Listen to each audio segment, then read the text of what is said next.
¿Qué tal, Edith? ¿Cómo va Buen- todo? Buenas noches, padre, ¿cómo está? Buenas Primero, noches. primero quería desearle felicidades por su aniversario de ser parte de Clérigo. Segundo, feliz Día del Padre por ser Padre Celestial, perdón, espiritual. Y bueno, y tercero, pues porque pedimos a Dios por su pronta recuperación y vemos que está aquí con nosotros y espero que Dios continúe con su recuperación para tenerlo mucho tiempo más. Y bueno. Muchas gracias, muchas gracias. Es una gracia de Dios el estar vivo, realmente, ¿no? Hay que darle gracias a Dios. Pero bueno, acá estamos, ¿no? Ocurrió todo tan rápido que la verdad que yo también me sorprendo de estar aquí, ¿no? Así que, bueno, así que, ¿en qué la puedo ayudar hoy, Edith? Bueno, padre, quiero ver si quiero tratar de ser lo más rápida que puedo, pero un poquito de contexto. En las mañanas yo me levanto y siempre rezo, ¿cómo se llama? The Divine Office. En The Divine, no sé cómo dice en español, El eh, oficio divino. oficio divino, thank you. Entonces, en el oficio divino siempre hay la palabra de Dios, o sea, viene con la palabra incluida, la palabra de Dios. Entonces, cuando yo estoy leyendo la palabra de Dios en el Antiguo Testamento, habla como Dios manda a su gente elegida o escogida a pelear batallas para obtener ciertos lugares. Y, y veo que en la narración habla de cómo se elimina a ciertos pueblos, y eso incluye a los niños. Esto me lleva a pensar a mí en lo que está pasando actualmente. No quiero ser polémica, pero en realidad necesito una aclaración. Miro cómo el Estado de Israel está haciendo todo lo que está haciendo ahora mismo en estos lugares de Medio Oriente. Y cuando escucho hablar, por ejemplo, al ministro de Defensa, me bueno, Tratemos de no dar nombres, es sí, mejor. bueno, Sí, sí. justamente eso. De la forma como se expresa de que hay que erradicar prácticamente niños, porque ellos creen que ese es el mandato de Dios, me lleva a pensar que si ese era el plan de Dios en verdad con su gente escogida que fue en el Antiguo Testamento, o no sé cómo procesar esto en mi cabeza, no Bueno, logro. hay varias cosas, hay varios planos acá que distinguir. Primero, a ver, el Israel actual no es el Israel bíblico, Eso ¿no? lo entiendo, eso lo Una, entiendo. una- una es esa. Ujú. Y además, por otra parte, hoy, digamos, el planteo es el siguiente. ¿Por qué razón se quiere hacer las guerras que se hace? ¿Por motivos religiosos? ¿Ese es Ah, el motivo? Porque justamente, supuestamente en Estados Unidos y supuestamente en los países occidentales, supuestamente habría separación entre, está bien. digamos, iglesia e Estado o inclusive entre religión e Estado, ¿no? Ujú. Supuestamente estamos hablando de estados laicos. No quiere decir que yo esté de acuerdo con esta separación así como se plantea, porque yo lo que creo es que hay que buscar el reinado social de Jesucristo, en definitiva, ¿no? De acuerdo. Pero, digamos, si el argumento es que hay separación entre iglesia y Estado o separación entre los estados y las religiones, no se puede utilizar ese como argumento para armar las guerras que se arman ahora, ni tampoco se puede usar ese argumento para darle a Israel la tierra que tiene, ¿no? Ujú. Si Israel tiene derecho a tener una tierra o no, no se puede resolver por cuestiones religiosas. O sea, porque bueno, la tierra de hace 2000 años, habría que devolverle a los indígenas la tierra de América. ¿Y a Ah, qué indígenas? Porque ¿quién fue el primero que tuvo la tierra? Porque los aztecas, los incas, destruyeron un montón de tribus también. Bueno, en fin, es toda una cuestión muy, muy polémica.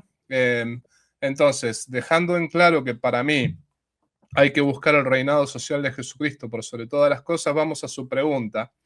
Lo que pasaba en el Antiguo Testamento, eh, la matanza de los pueblos y de los niños, lo que hay que considerar es que antes del Antiguo Testamento el hombre estaba bajo la ley del pecado. ¿Qué significa que el hombre estaba bajo la ley del pecado?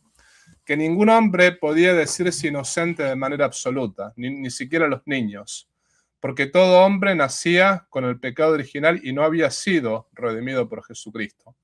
Una es esa, digamos, que Dios es el dueño de la vida y de la muerte, y que ningún hombre podía ser llamado inocente de manera absoluta. Y después, segundo, esos pueblos que Israel tuvo que conquistar en el Antiguo Testamento eran, por ejemplo, los pueblos de los cananeos, de los hititas, de los amovitas. Bueno, esos pueblos eran pueblos que comían la carne de sus hijos, hacían cultos demoníacos. Es decir, hacían tremendos cultos demoníacos desde el punto de vista que sacrificaban a los esclavos, mataban a sus hijos, comían sus carnes, ofrecían culto a los demonios. Entonces, esas matanzas a esos pueblos, como que eso también se vio como un castigo divino a esos pueblos por las aberraciones que cometían, que además de que adoraban a falsos dioses, sacrificaban a sus hijos a los demonios.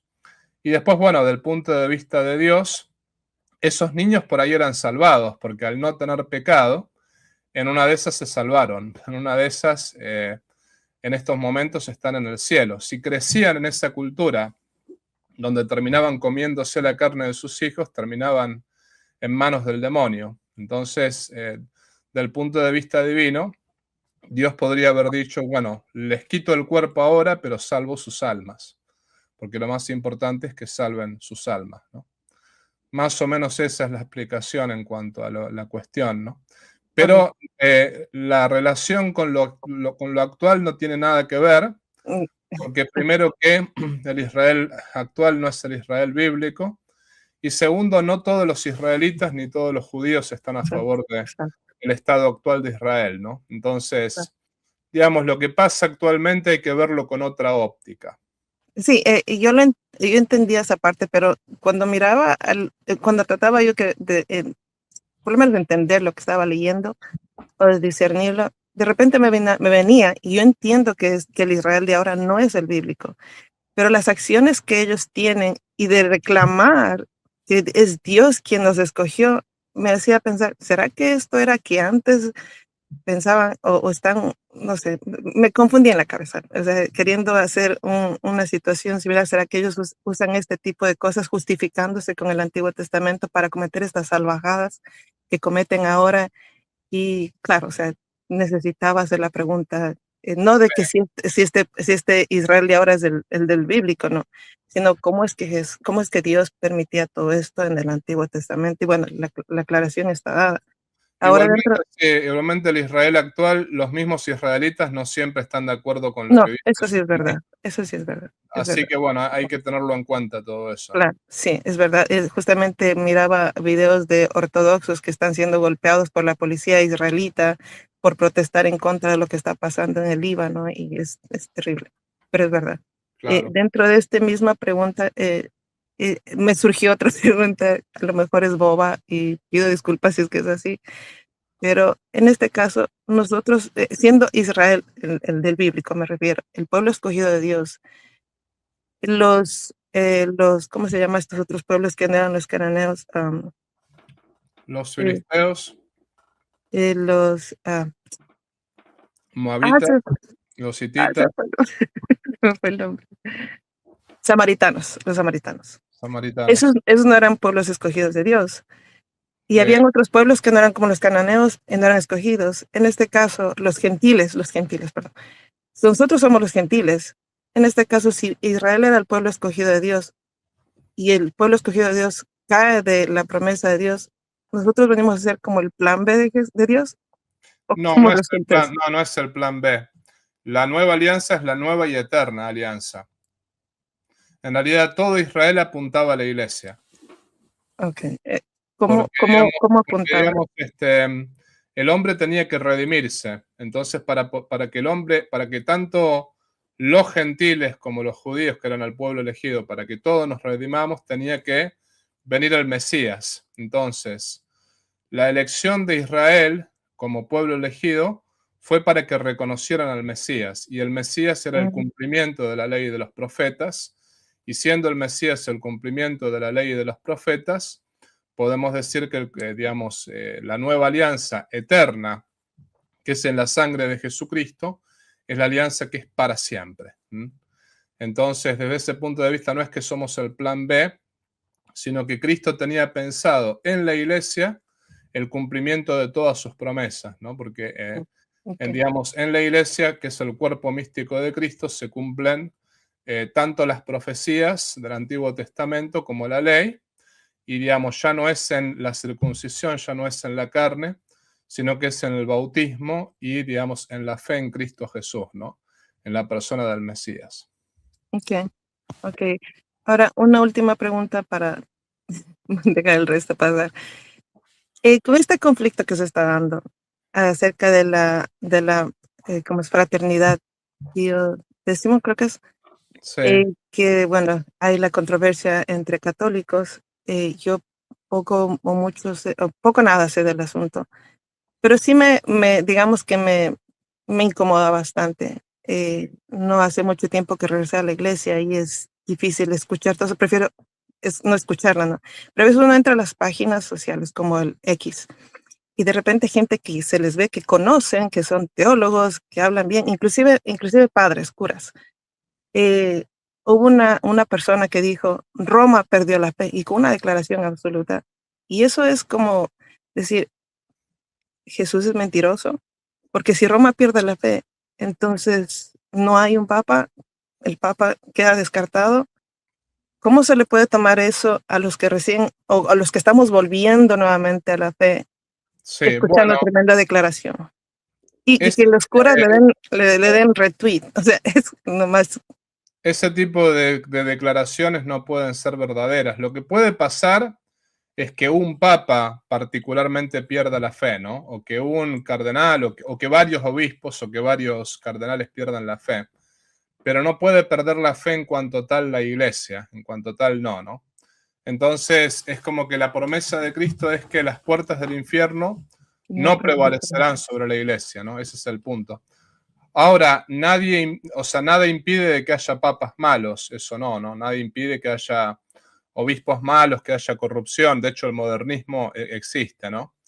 Pero no, yo no estoy de acuerdo con esa postura de decir, bueno, ya Roma perdió la fe, ¿no? Eso es totalmente incorrecto porque la promesa fue dada a la iglesia, la promesa no fue dada. Y obviamente que la iglesia no es Roma, eso es verdad, Roma es un rito, es el rito romano, Ujú. después hay 24 ritos más, pero digamos que Roma es la iglesia que preside en la caridad a todas las demás iglesias. Okay. Entonces, bueno, Cristo le dijo a San Pedro, yo he rogado por ti para que tu fe no desfallezca. Entonces, si justamente sobre San Pedro ha rogado el mismo Jesucristo, bueno, hay que pensar que realmente el Papa, en lo que es dogmático, se va a mantener firme por los siglos de los siglos, ¿no? Ahora, el Papa se puede equivocar en todo lo que no es dogmático, ¿no? En todo lo que es, por ejemplo, disciplinar, en todo lo que es político, desde ese punto de vista. Que Roma puede cometer errores en lo no dogmático, eso tal cual, ¿no? La controversia con la fraternidad San Pío X, yo opté por no meterme, sinceramente yo opto por no meterme en esa. No es que estoy de acuerdo necesariamente con la fraternidad San Pío X. Ellos no convencen con su punto, ¿no? O sea, para mí la ordenación de obispos no me convence porque ellos dicen, bueno, estamos en un estado de necesidad. Yo sí estoy de acuerdo que hay mucho modernismo y que realmente hay mucho obispo progresista, hay mucho sacerdote, eso estoy de acuerdo, y estoy de acuerdo que hay mucho mal pastor. Ahora, la necesidad de ordenar obispos, yo la única cuestión ahí que veo es, tendrían que ser ellos los únicos custodios de la tradición.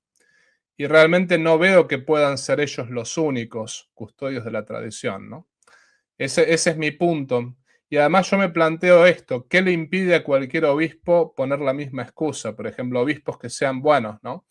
Bueno, ya que es necesario mantener la tradición y mantener la misa tridentina, ¿qué tal si el obispo, no sé, de Pensilvania, si el obispo de Carolina del Norte? Entonces, lo que yo digo con respecto a la fraternidad San Pío X, a mí no me convence el argumento. Sin embargo, lo que tengo que decir es esto también, ¿no? Han crecido mucho, tienen muchas vocaciones, o sea, tienen muchísimas, pero muchísimas vocaciones.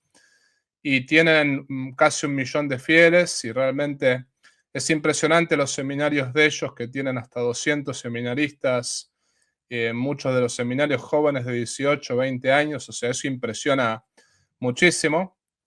Entonces yo digo, bueno, hago la de Gamaliel, ese es mi pensamiento, ¿no? Si son de Dios, van a sobrevivir. Si no son de Dios, van a desaparecer. Eso es lo que yo me dije a mí mismo, ¿no? Acá no hay que pelear contra Dios. Entonces uno dice, esto se lo dejamos a quien lo tiene que a Dios. resolver, que lo tiene que resolver justamente el Papa y lo tiene que resolver la Iglesia, ¿no? Entonces el punto es, si son de Dios van a sobrevivir, ¿no? Si no son de Dios van a desaparecer. Entonces, por ahí yo cuando dije esto me gané enemigos de ambas partes, ¿no? Porque algunas me dicen, padre, ¿cómo no la ve? Que realmente hay un estado de necesidad. No es que no veo la corrupción que hay en muchos obispos y que hay en muchos clérigos, ¿no? No soy ciego, todo eso lo veo. Pero a mí no me cierra que tengan que ser los únicos custodios de la tradición, porque el Mm, argumento de hecho cerraría bien, bueno, estamos en estado de necesidad y necesitamos obispos para poder custodiar la misa de San Pío V y para poder custodiar la tradición, etcétera, etcétera. La pregunta es, ¿son los únicos? No hay otros obispos, no hay otros. A mí me da escalofríos, por ejemplo, el pensar que yo sería el único custodio de la tradición en toda la Iglesia Católica. O sea, no me claro, cierra y no me puede cerrar, ¿no? claro. Después dejo este tema en manos de Dios porque la verdad yo no veo que sean peligrosos, ¿no? Sinceramente, para mí, la fraternidad San Pío X no es un peligro. El peligro es el modernismo. El peligro son los modernistas, que justamente los modernistas sí están condenados, y los modernistas están condenados por San Pío X en la Pascendi, que dice, digamos, el modernismo es la suma de todas las herejías, ¿no? Yo prefiero combatir contra el modernismo. Lo de la fraternidad, aplico lo de Gamaliel, y yo digo, quien quiera pelearse con la fraternidad, es asunto suyo, Eso no, es bueno. no es mi pelea, ese es el asunto, ¿no? No es mi pelea, yo no me voy a pelear con la fraternidad, bueno, quien se quiera, tampoco voy a hacer, tampoco puedo decir, bueno, somos chanchos amigos, no, eso no, ¿no? Pero digo, no me voy a andar peleando con la fraternidad, quien quiera pelearse, quien quiera dedicarse a eso, que lo haga, pero a mí me parece que tenemos que unirnos en un solo frente contra el modernismo, que el modernismo es el verdadero cocodrilo que está comiendo por dentro la misma iglesia, ¿no? La fraternidad, Gamaliel, esa es la regla, Gamaliel y que se encargue Dios. Ok. Le agradezco bastante, padre. Me parece muy sabia esa postura y creo que la voy a tomar igual porque es verdad, es escuchar entre católicos que los ataques y los insultos, inclusive se insultan a curas. Y digo, es Sí, horrible, ¿no? Pero bueno, creo que vamos a hacer eso, voy a hacer eso, ¿no? Si es de Dios, continuará, si no, desaparecerá. En manos de Dios queda. Padre, sí. solamente por si acaso le pido, ¿usted sabe dónde yo puedo conseguir buena literatura sobre la teología sobre la historia de la teología de se me fue, que, bueno, estaba leyendo sobre un artículo que hablaba sobre el supuesto comunización de la iglesia con la teoría de la liberación, teología de la La liberación. teología de la Ajá. liberación. Sí, sobre la teología de la liberación hay un buen libro. Voy a ver si lo puedo poner en pantalla, un segundito.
Acá lo encontré. Este libro es muy bueno y yo recomiendo leerlo porque realmente es de un autor boliviano, ¿no?